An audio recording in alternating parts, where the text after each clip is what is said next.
ज़मीन में लगने वाली फसलों में मूँगफली में सल्फ़र, बोरोन और फेरस ये तीनों तत्व बहुत आवश्यक हैं किसान भाइयों। ये तीनों तत्व हमें देने चाहिए जिससे उत्पादन में वृद्धि होती है।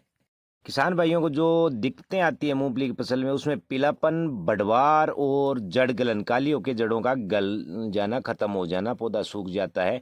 ये तीन दिक्कतें सबसे ज़्यादा आ रही है इस समय। इसके निदान के लिए मैं आपको कुछ उपाय बताऊंगा, वो किसान भाई कर सकते हैं। बढ़वार के लिए एमिनो एसिड और एनपीके का स्प्रे कर सकते हैं किसान भाई। इससे बढ़वार अधिक होगी, पौधे ग्रोथ भी अच्छे करेंगे। उसके अलावा अगर पीलेपन की बात करें तो पीलेपन के लिए ट्राइकोंटानोल 0.5% का स्प्रे कर सकते हैं, या फिर आपके पास अगर बर्मी बास उपलब्ध है तो उसकी भी 2 स्प्रे आप कर सकते हैं जिससे पीलापन दूर हो जाएगा।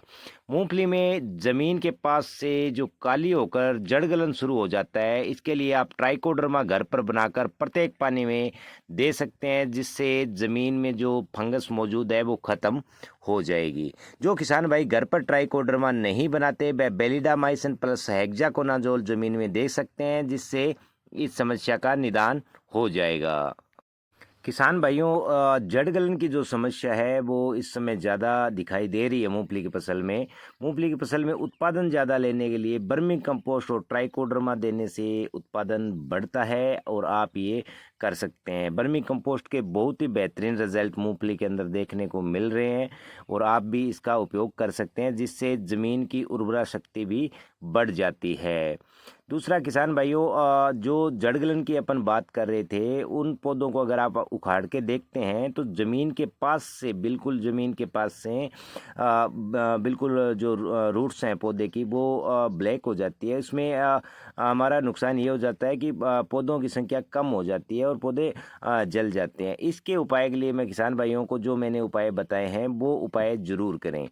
जो किसान भाई ज़्यादा पानी दे देते हैं उसमें फूल कम लगते हैं और पीलापन अधिक हो जाता है। ज़रूरत से ज़्यादा पानी हमें मूंगफली की फसल में नहीं देना है, उचित मात्रा में पानी देना है। और कुछ जगह ये जो आप ये पौधे देख रहे हैं इस तरह से बढ़वार पौधों की रुक जाती है और ऐसे पीलापन आकर पौधे रुक जाते हैं, आगे चलते नहीं है। इस जगह में आप देखेंगे तो यहाँ पे दीमक की संभावना ज़्यादा होती है।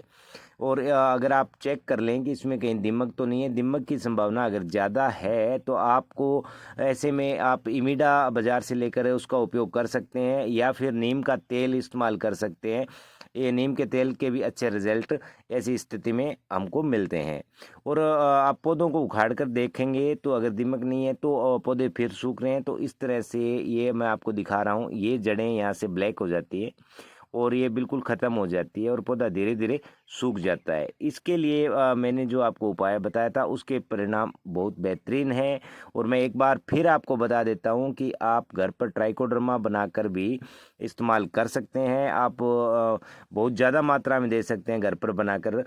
आप ड्रम में ट्राइकोडर्मा तैयार कर लीजिए। अगर आपको ट्राइकोडर्मा घर पर नहीं बनाना आता है तो आप हमारे पिछले वीडियो में ट्राइकोडर्मा कैसे घर पर तैयार किया जा सकता है ये आप देख सकते हैं और घर पर ट्राइकोडर्मा बनाकर आप फसल में प्रत्येक पानी में बहुत उचित मात्रा में, ज़्यादा से ज़्यादा मात्रा में आप दे सकते हैं। और किसान भाइयों, मूंगफली में उत्पादन बढ़ाने के लिए कुछ और चीज़ें भी हम कर सकते हैं, कुछ अन्य पोषक तत्वों का भी उपयोग हम कर सकते हैं। लेकिन मैं आपको एक चीज़ बताऊंगा कि आप बहुत ज़्यादा मात्रा में यूरिया का उपयोग मूंगफली में न करें। यूरिया का उपयोग उचित मात्रा में ही करें। डीएपी का उपयोग भी आप उचित मात्रा में मूंगफली में कर सकते हैं।